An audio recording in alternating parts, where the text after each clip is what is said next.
Hello, my name is Michael Garrick, and this is PoppinCulture Movie Reviews. My guest today is comedian Michael Clayton, very funny comedian. If he's in your city, please check him out. This guy's hilarious. I promise you, he'll keep you laughing. Thank you so much for coming on, man, for the movie review. Thank you. Absolutely, man. I'm really looking forward to it. I love the background, man. The Shining. That's Yeah. nice. Yeah. I do it for my work meetings too. And there's a lot of questions. Yeah.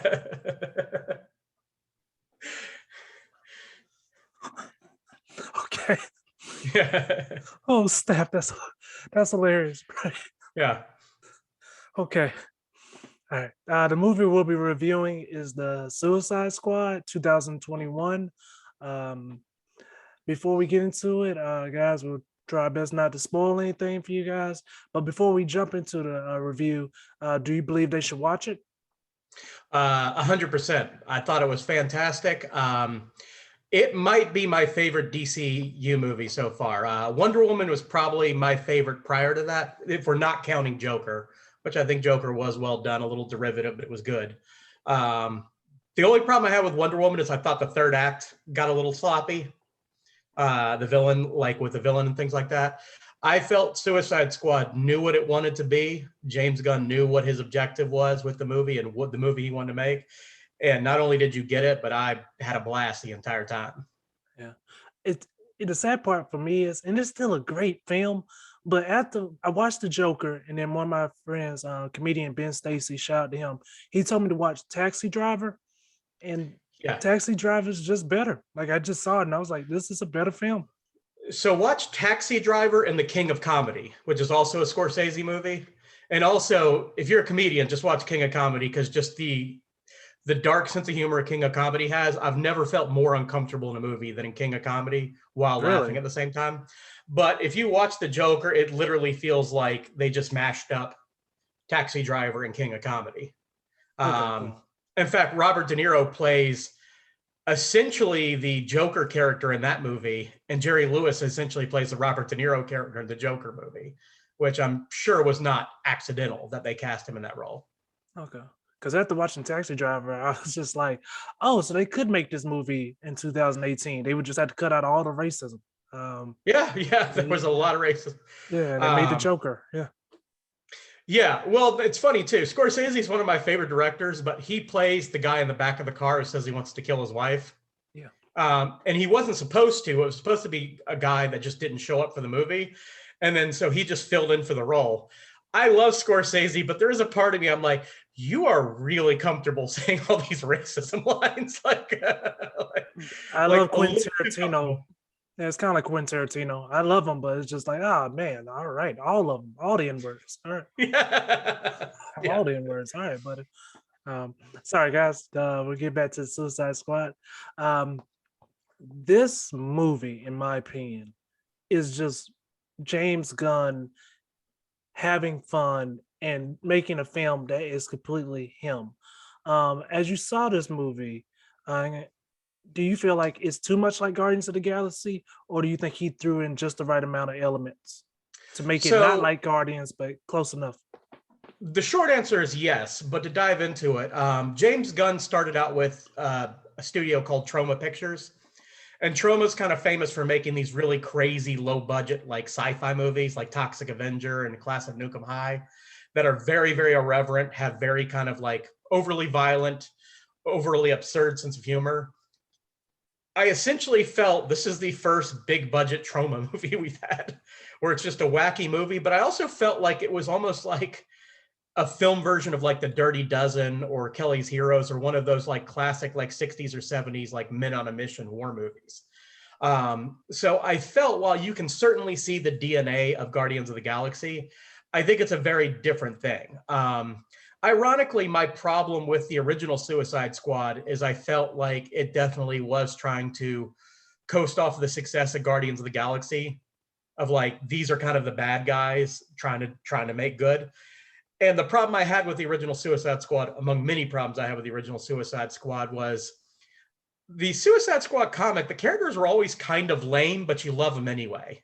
They have to be very wacky, and it almost has to be these are the last people you expect to be the ones to save the day.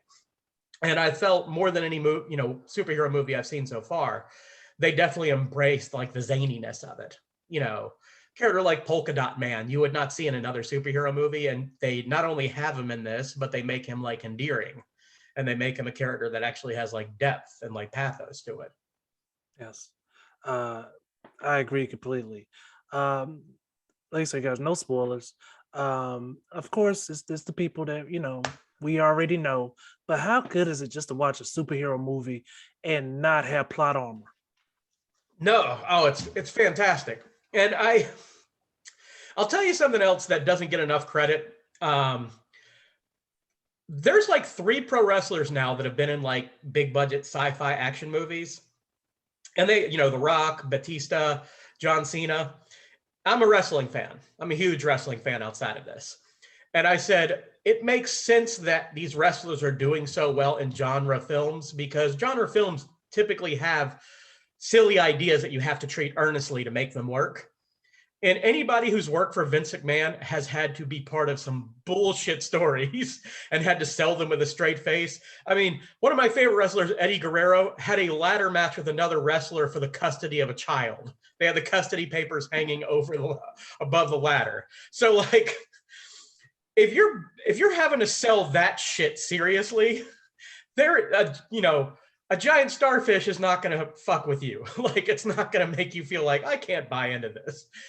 So it's not surprising to me that you have somebody like a John Cena who is great in this movie. Like, and he gets the role, he gets the humor, he gets the comedy. And then, of course, pretty much every character is kind of really over the top, kind of silly, except for Idris Elba, who just plays an amazing straight man. But even he has like hilarious moments.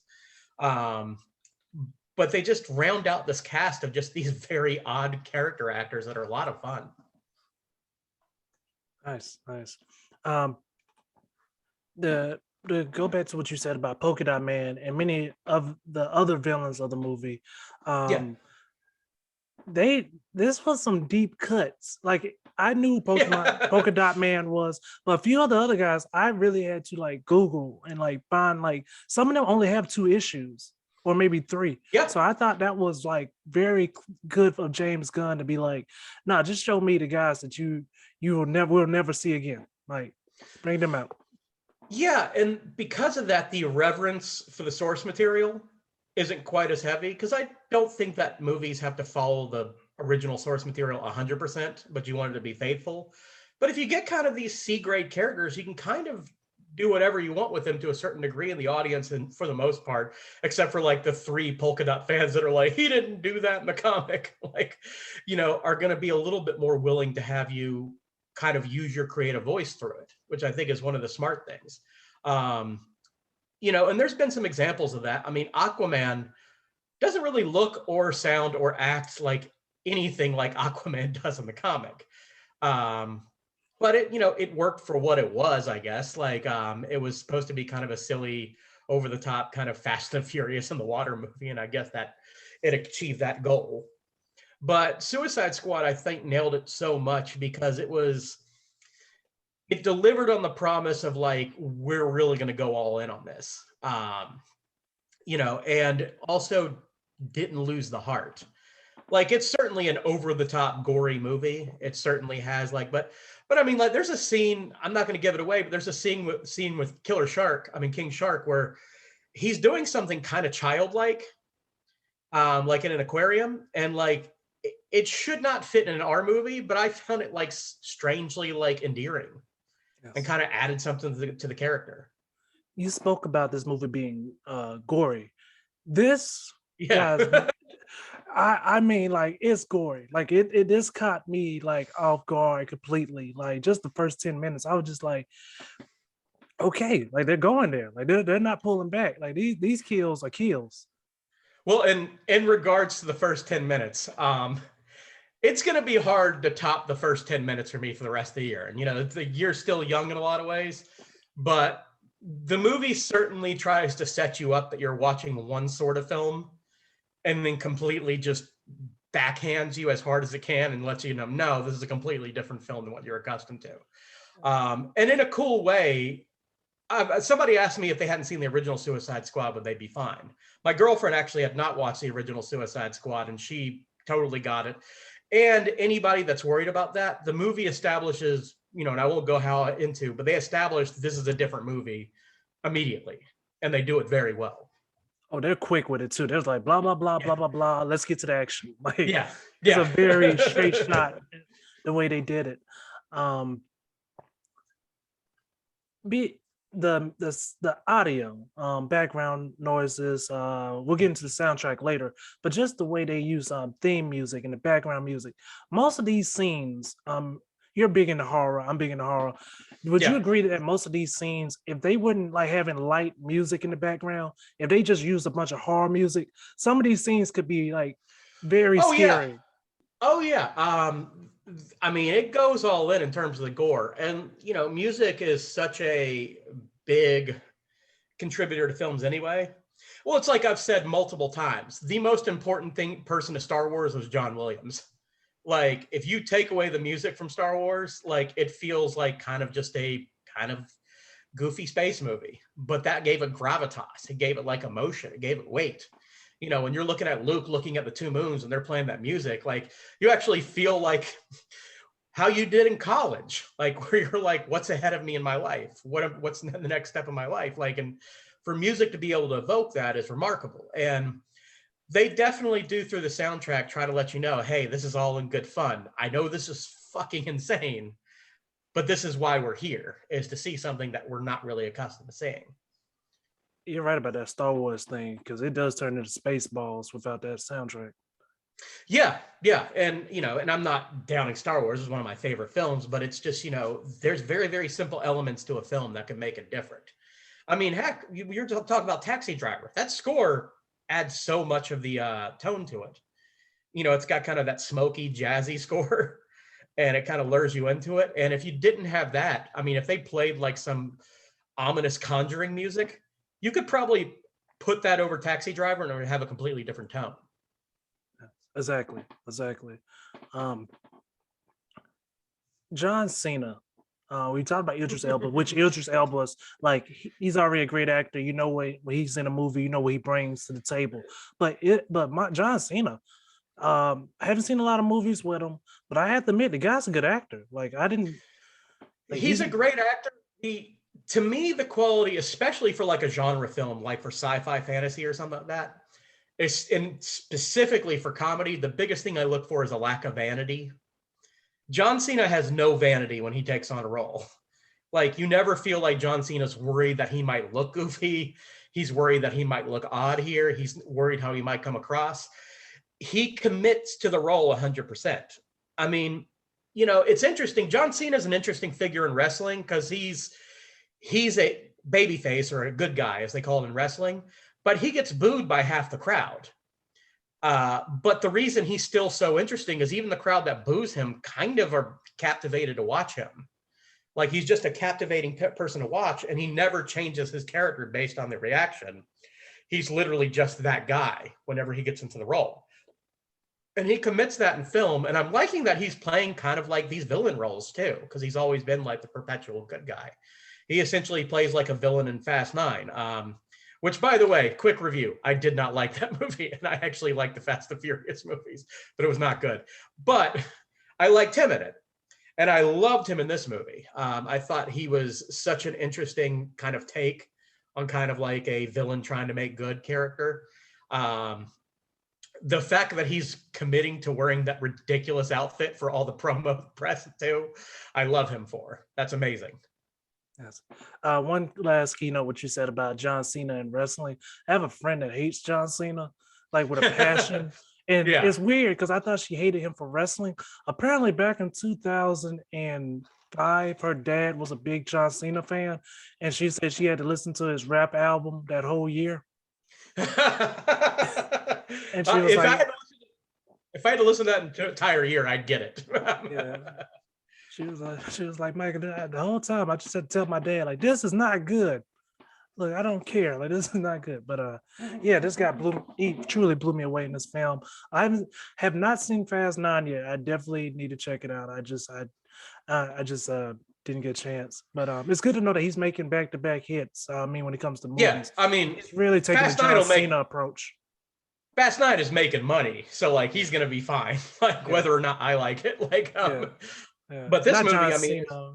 Oh, I'm sorry. I'm so sorry. yeah, but he's gonna be fine, and like this movie's fantastic, and I think they're already making a Peacemaker TV show for HBO Max, so like he's already got this character is gonna have some staying power. Um, like I don't know how they're gonna do it, but it'll be interesting to see kind of how they approach that.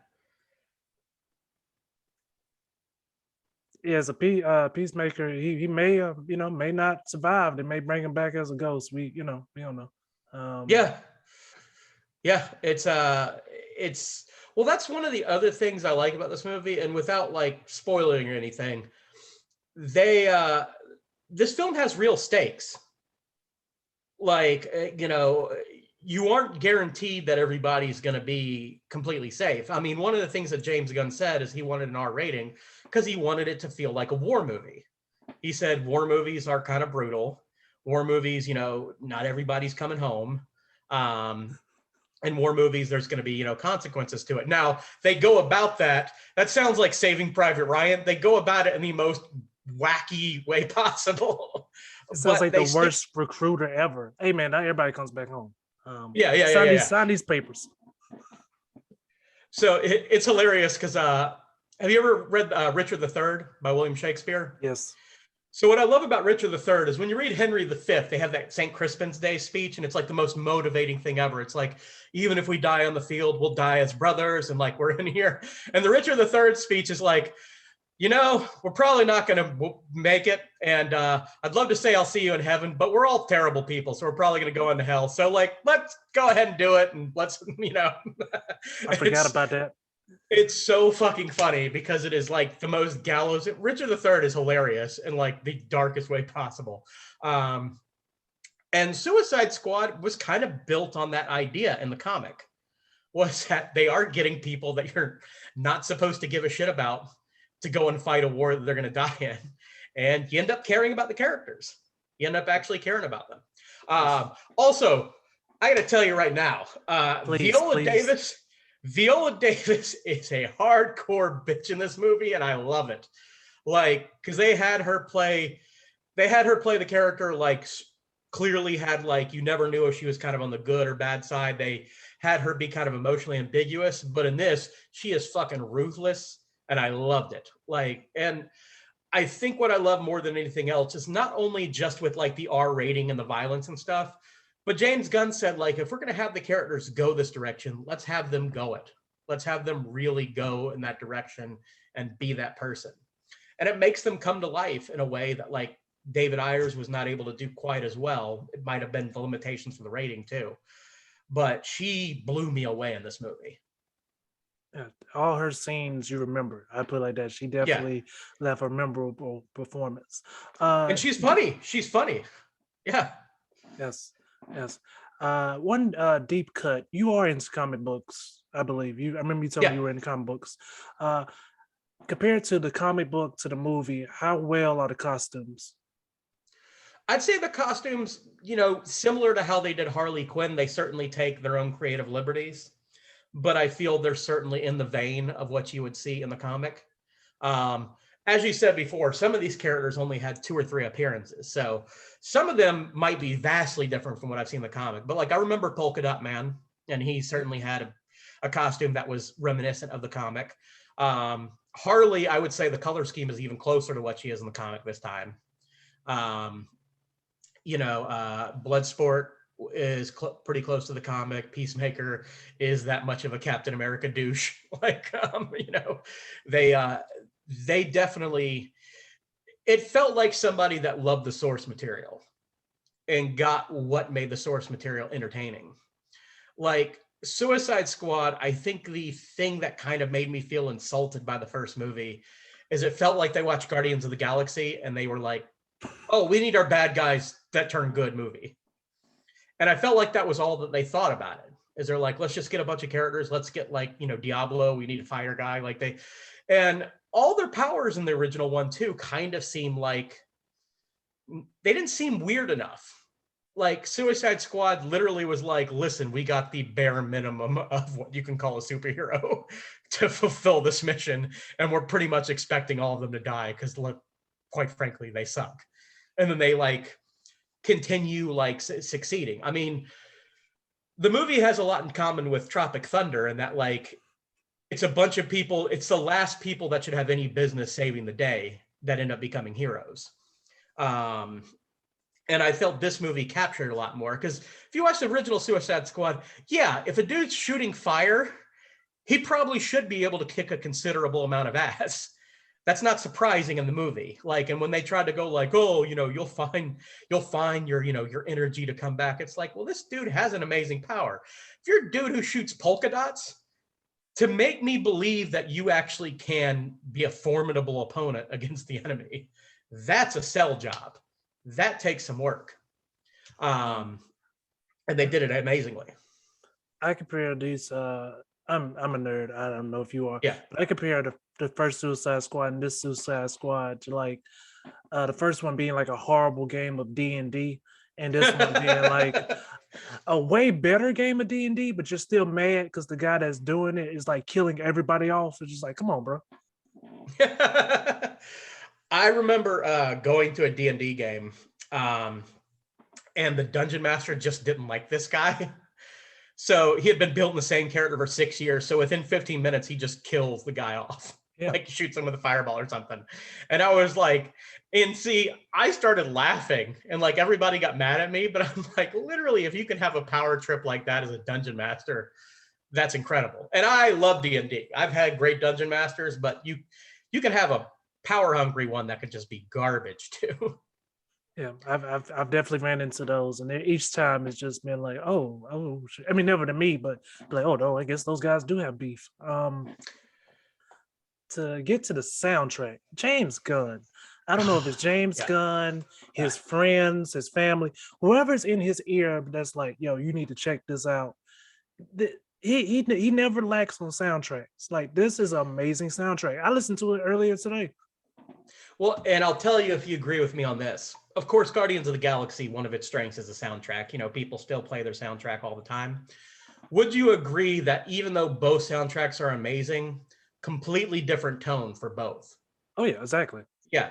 Like this one had a lot of like kind of alternative rock classics, like the Pixies like have one great scene where they're like all lined up and the Pixies are playing. And like I wouldn't expect the Pixies to be like in a major superhero movie. I love the fact that it is. But you know, like Guardians of the Galaxy leaned on a lot of like 70s classics and things like that. Amazing soundtrack, but this took a completely different tone.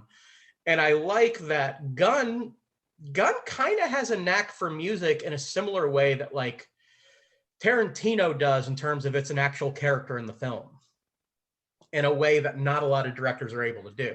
Because you've seen movies where you can tell they just put a pop song in because they're like, oh, just put something to liven it up. But each time they use a song in a movie, you're like, this fits the tone. This fits what they're trying to do. And like, it's a part of the movie. Yeah. Like I said, I hate that guys that we had to keep going back to the first movie, but Queen made no sense to be there. Like they did Queen just to sell the movie for commercials. Like yeah, it really it could have been any pop hit. Unlike this movie, each scene it just feels like that song works into the scene some way. Yeah, I mean, and I'll tell you what, like one of the things I've been trumpeting lately is I'm starting to feel like the people we should have directing superhero movies are the people that, if you look at their body of work, seem like they have no business directing a superhero movie. like Taika Waititi did amazing with Thor Ragnarok. Like completely revitalized the character, completely re-envisioned it. When you look at Taika Waititi's other movies, you're not like, oh, we should give that guy $200 million to make a superhero movie. But he made one of the better ones. He made a really good one. James Gunn. Slither is a weird-ass fucking movie. Super is a weird-ass movie. Romeo and Juliet is a weird-ass movie. And then they were like, no, let's give that guy an ungodly amount of money. And he made an amazing movie. And I think when you have these just endlessly creative directors, taking a chance. Sometimes it might not work out, but thus far, I've been very impressed I got with what. I got another Yeah. one for you, man. Christopher Nolan. Yes. Yes. Nolan. I mean, the biggest movie he had done prior to Dark Knight was Memento, and Memento is an amazing movie. But prior to that, I mean, the last Batman movie we had bat nipples, and so like you had no idea what to expect. But you're like, I guess I'll go see what he's gonna do, and he completely re-envisioned the character. Yeah. Did you like the fact that they gave Amanda Wilder's employees a little more exposure in this film? I love the scene, and this should not be much of a spoiler, but as we've mentioned, the characters are treated as expendable. There's a scene where the office employees are betting on who's gonna bite it, and that immediately gives them so much personality. And I love the fact that I mean, they could do a TV show on just the people kind of working a 9 to 5 in Amanda Waller's office, and it would Like The probably be Office? compelling. Yeah, yeah. I mean, it actually reminded me of. Have you ever seen Cabin in the Woods? Yeah. The two office employees that were like betting, like it was so like reminiscent of that, and they were just really good characters. James Gunn's really good at even like small characters. I mean, there's characters that are only a movie for 5 or 6 minutes that I thought were like interesting for the 5 or 6 minutes they were in the movie. And just one of my favorite jokes is there's a character that gets killed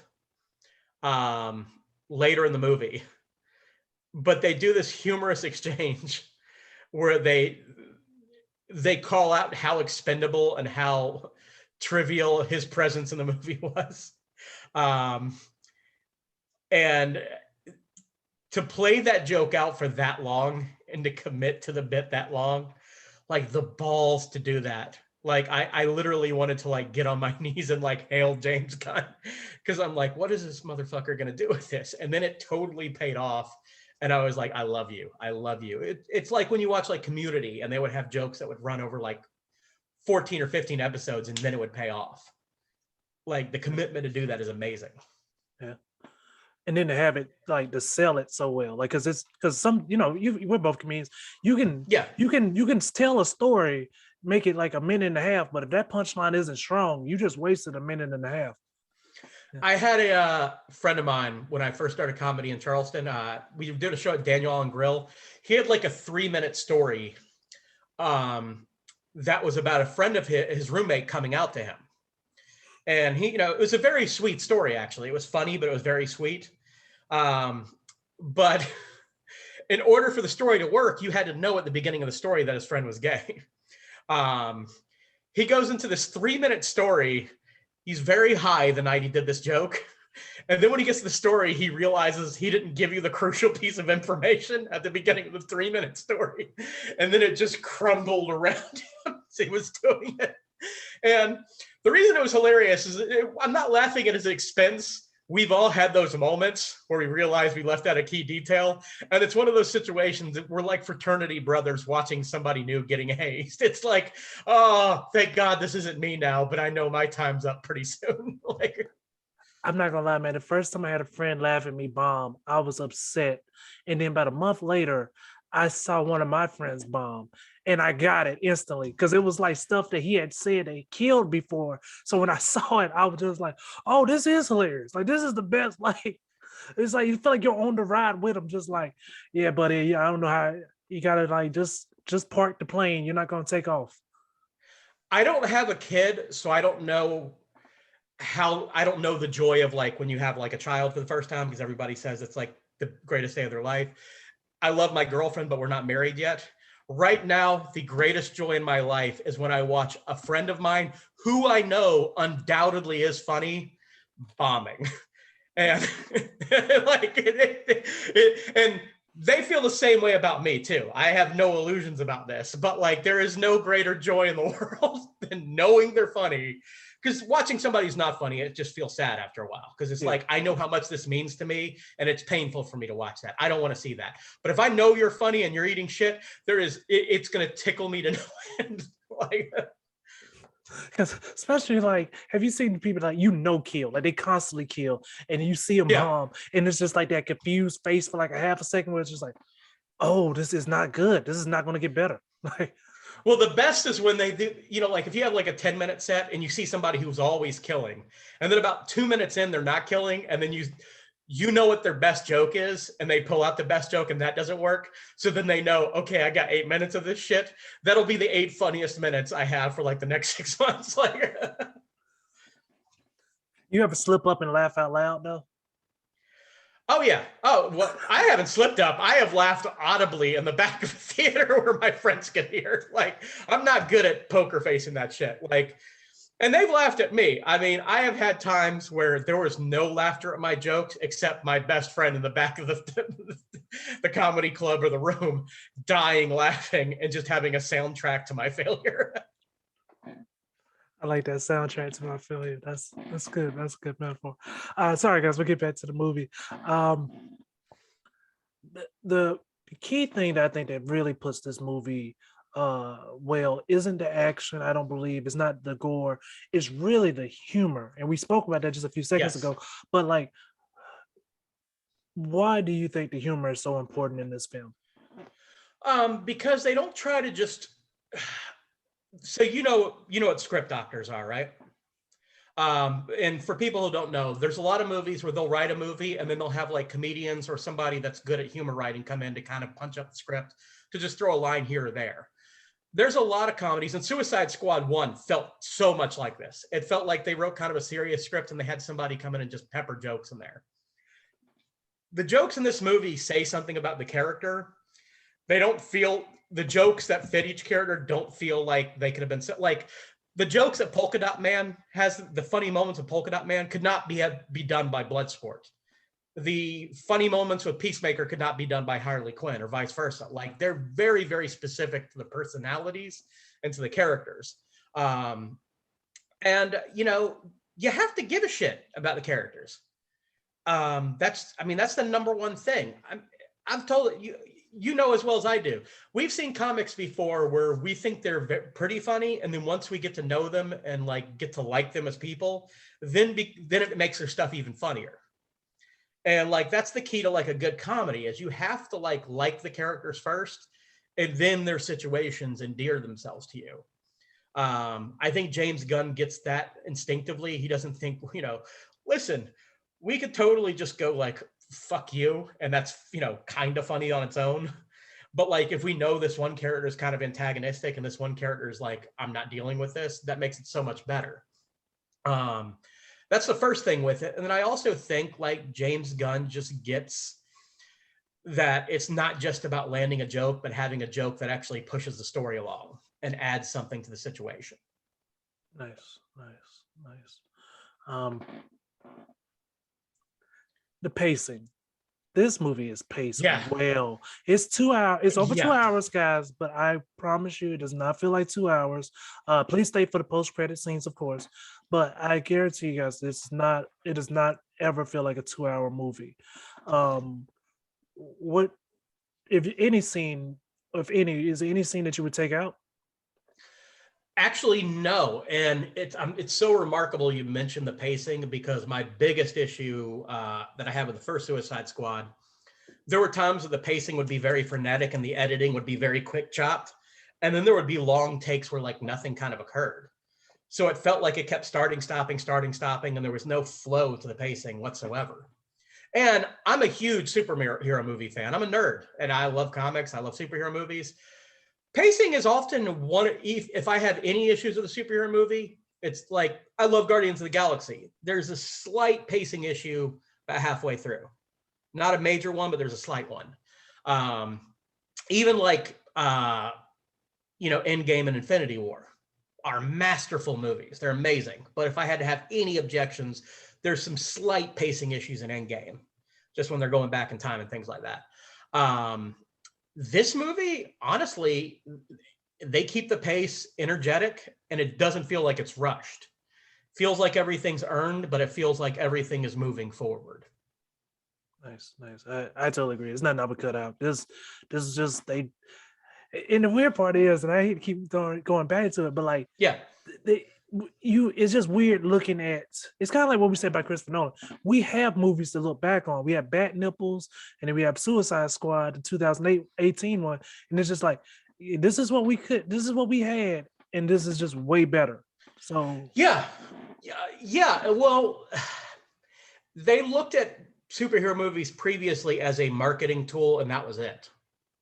I mean, the famous story is that they included Bane to sell toys, and they did. Bane and Batman and Robin is still the most egregious thing in that movie, and there's a lot that can be complained about. But the fact they made this like cunning guy that defeated Batman at his own game, like a lumbering idiot that was like a sidekick, is just blasphemous. But it was all marketing, and then the best thing that could have ever happened was that all these like properties kind of had diminishing returns, because then they let directors like Christopher Nolan, like the Batman Begins has a big budget, but it does not have as huge of a budget as you think it would. I think they made it for like 80, 90 million. But having that stripped down approach made it a so much better movie. And you had a whole generation of filmmakers, and number one, actually liked the source material. Like Joel Schumacher didn't read comics. Tim Burton bragged about not reading comics. And I still think his two Batman movies hold up as like fun Tim Burton movies. They're not very good Batman movies. But you have people that they got that the reason you want to adapt comics is because the source material was good. You didn't have to put it in a movie and figure out how to make it good. If you had somewhat of the spirit of the comic, it's going to be good. yeah, wow, that makes sense. Now Tim Burton never read comics. That makes sense. If I never read comics, I would get Mr. Mom too. That makes sense. Well, and now you even have people that are fans of the comic that are doing different things, but it still is amazing. I was 100%, and I will take responsibility, and I'll admit I was wrong on this. I was 100% against them doing a Watchmen TV series because I just hold that comic so near dear my heart. And then I watched the first episode and I'm like, all right, fuck me. This is amazing. Like, this is one of the best shows I've ever seen. Still got canceled. Yeah. Yeah. I mean, it was incredible. It kept the spirit of the comic. It was completely different in tone while still being completely the same in tone. And it had a similar like depth to it. But you have people doing creative things like that now where I'm realizing I was wrong, and like, let's just let them kind of play in the sandbox, see what they come up with. And sometimes you're going to come up with really cool stuff like the new Suicide Squad. Exactly. Best way to put it, man. Not spoiler, guys, but I just want to get Mike's opinion on this. I mean, Michael, I apologize.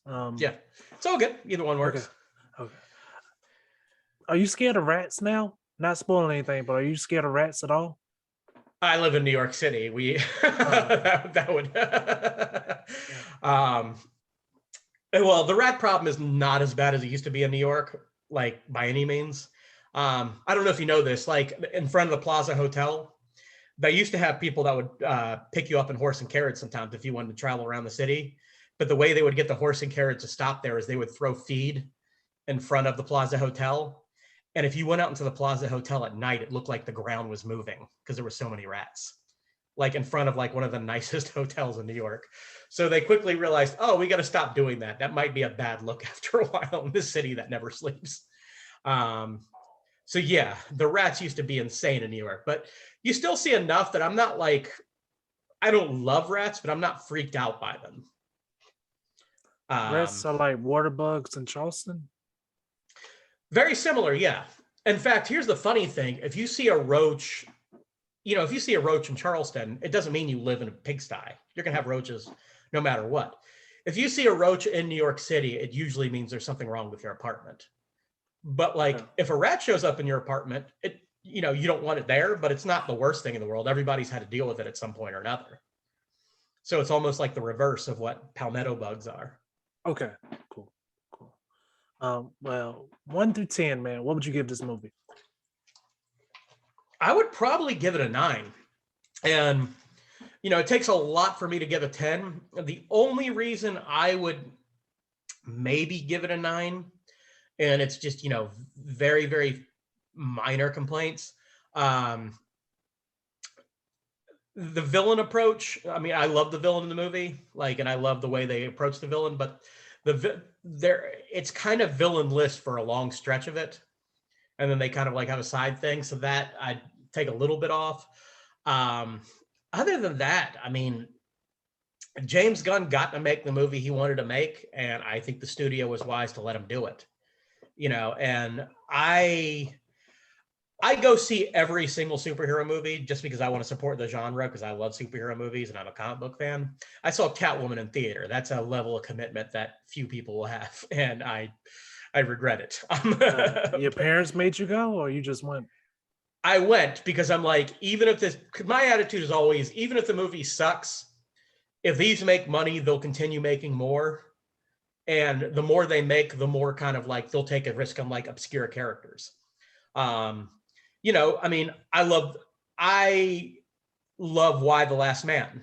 They're making that into a TV show now. I think that comic's incredible. So like, I don't know that would have been able to be done if you didn't have some of these other marquee movies show that there was like equity in that.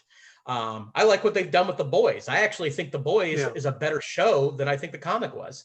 Yes. And I like the comic, but the comic didn't have any heart to it the way the show does. Yeah, Amazon Prime is the right place for that show. If it was anywhere else, it wouldn't be as good.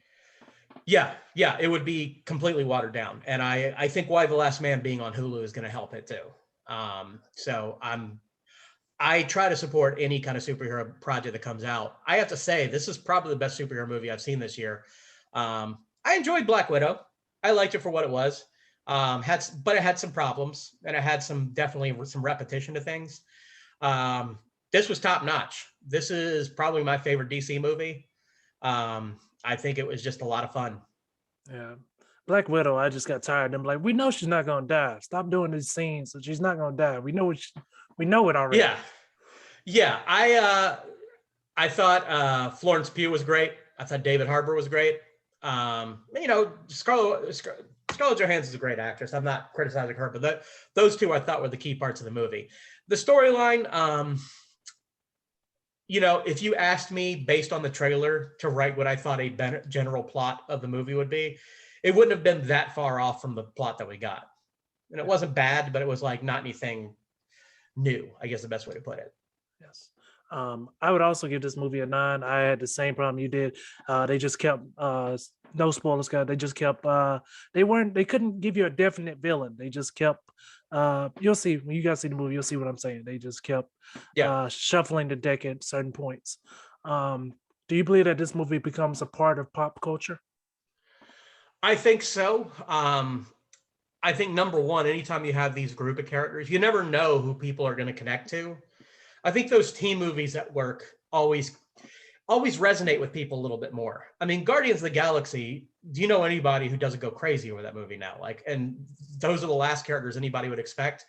But people connect to each character differently. I read a great article where they were talking about how Drax, autistic children love Drax because Drax doesn't understand metaphors. And autistic children felt like, oh, well, I have a superhero that I can identify with. And I'm like, that's really fucking cool, man. Because I don't think that was intended, but you were able to have this kind of character quirk that a whole group of people feel like, hey, I'm being represented here by this kind of, weird but cool character. And that team aesthetic, I can tell you right now, there's going to be fans of Polka Dot Man. There's going to be fans of characters that you wouldn't think are the marquee characters that are just going to connect to that character for some reason. And that's where a lot of these team movies, when they do them correctly, can be so much fun. Exactly. I have one last question for you, buddy. How many people do you think are going to go as Polka Dot Man this Halloween?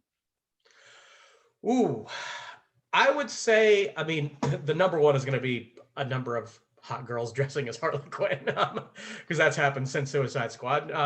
And more power to them. I'm not criticizing it. I think you're going to get a couple of people going for Polka Dot Man. I think there's a lot of people that are just going to kind of connect to that character, and just it's such a fun, goofy character. I think it's going to connect. I think you're probably going to have a couple of people that are going to go in group costumes, and that'll be fun to see too. Nice. Man, thank you so much for coming on to the movie review. Is there anything you'd like to say to your fans? And please tell people where they can follow you. You can follow me at Clayton Comedy on Instagram or on Twitter. I'm also on Facebook if you want to check me there. But yeah, that's all I have to say, man. All right, man. Thank you again. Thank you guys for watching, and have an amazing day.